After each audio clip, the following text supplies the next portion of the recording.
আসসালামু আলাইকুম রহমতুল্লাহি ওয়া বারাকাতুহু। আলহামদুলিল্লাহি ওয়া কাফা ওয়া সালামুন ইবাদিহিল্লাযিনা ইসতাফা।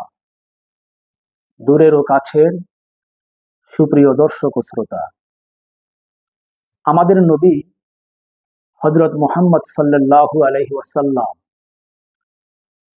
কবে থেকে নবী ছিলেন, এ বিষয়ে কিছু কথা আপনাদের খেদমতে উপস্থাপন করতে চাই। দেখুন, আল্লাহ তাআলা হযরত ঈসা আলাইহিস সালামকে তার ৩০ বছর বয়সে পৃথিবীর মাটি থেকে আকাশে তুলে নিয়েছিলেন। প্রশ্ন হলো, হযরত ঈসা আলাইহিস সালামকে যদি আল্লাহ তাআলা ৩০ বছর বয়সে আকাশে তুলে নিয়ে থাকেন, তাহলে হযরত ঈসা আলাইহিস সালাম নবুয়ত পেয়েছেন কত বছর বয়সে?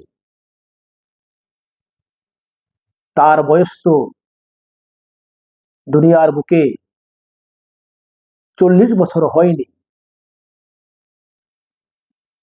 তাহলে বোঝা গেল, নবুয়ত পাওয়ার ক্ষেত্রে ৪০ বছর বয়স হতে হয়, এটা কোনো গ্রহণযোগ্য কথা নয়। এই বিষয়টি, নবুয়তের বিষয়টি বয়সের ফ্রেমে বেঁধে রাখার বিষয় নয়। আল্লাহ পাক যখন যাকে খুশি তখন তাকে নবুয়ত দান করেছেন। হযরত ঈসা আলাইহিস সালামের ক্ষেত্রে পবিত্র কুরআনুল কারিমে ১৫টি সূরার ৯৮টি আয়াতে কারিমা অবতীর্ণ হয়েছে। এই ৯৮টি আয়াতে কারিমার মাঝে তিনি কবে, কখন, কত বছর বয়সে নবুয়ত পেয়েছেন তা বলা হয়নি। এমনকি হাদিস শরীফেও হযরত ঈসা আলাইহিস সালাম কত বছর বয়সে নবুয়ত পেয়েছেন সে বিষয় স্পষ্ট করে কিছু বলা হয়নি। তবে হযরত ঈসা আলাইহিস সালাম যখন এই পৃথিবীতে ভূমিষ্ঠ হওয়ার কিছুক্ষণ পরেই তার মাধ্যমে তার নবুয়তের মুজিজা প্রকাশ হয়েছিল।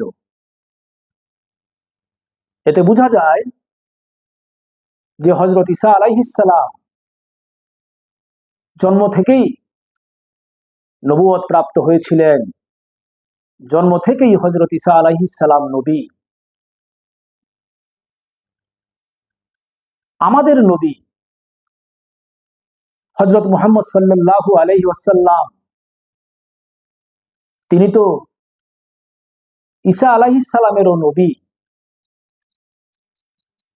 সমস্ত নবীদের নবী, সমস্ত রাসূলদের রাসূল হলেন আমাদের নবী হযরত মুহাম্মদ সাল্লাল্লাহু আলাইহি ওয়াসাল্লাম।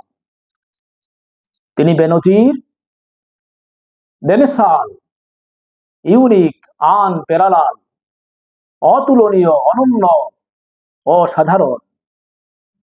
তার সঙ্গে কোন সৃষ্টির, কোন মানুষের, কোন নবীর, কোন রাসূলের তুলনা হতে পারে না। তাহলে হযরত ঈসা আলাইহিস সালাম যদি জন্ম থেকেই নবী হন, তাহলে আমাদের নবী হযরত মুহাম্মদ সাল্লাল্লাহু আলাইহি ওয়াসাল্লাম দুনিয়াতে তাশরিফ আনার আগে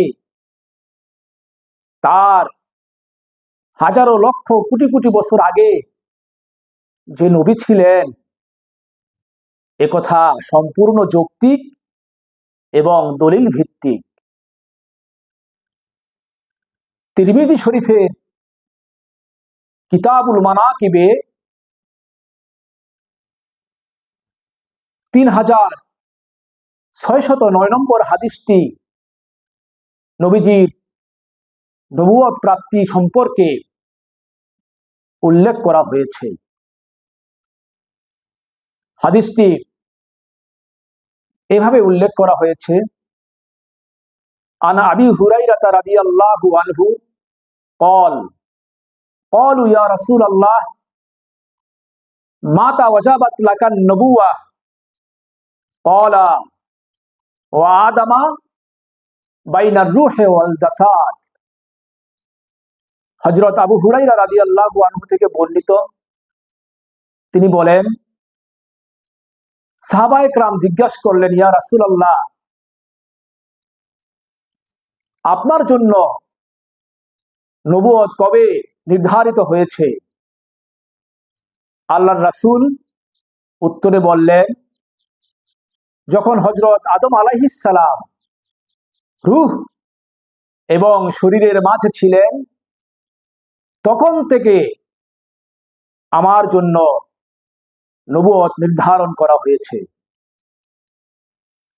তাহলে বোঝা গেল যে হযরত আদম আলাইহিস সালামের অস্তিত্ব যখন রূহ এবং শরীরের মাঝে বিদ্যমান ছিল, তখন থেকেই, তার আগ থেকেই আমাদের নবী হযরত আহমদ মুজতবা মুহাম্মদ মুস্তাফা সাল্লাল্লাহু আলাইহি ওয়াসাল্লামের উপরে নবুয়ত নির্ধারিত ছিল, নবী ছিলেন। তবে হিরা পর্বতের গুহায় নবীজি যে ধ্যানমগ্ন ছিলেন 40 বছর 6 মাস 15 দিন, এই 40 বছর 6 মাস 15 দিনের সময় তার উপরে যে কোরআনুল কারীম নাজিল হয়েছে,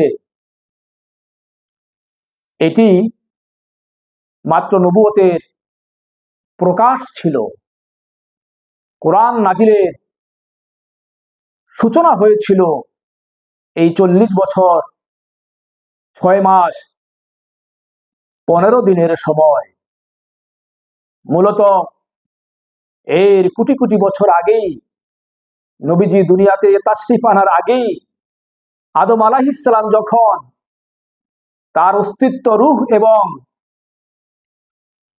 শরীরে বিদ্যমান ছিল, তখন থেকে, তার আগ থেকেই আমাদের নবী হযরত মুহাম্মদ সাল্লাল্লাহু আলাইহি ওয়াসাল্লাম নবী ছিলেন, রাসূল ছিলেন।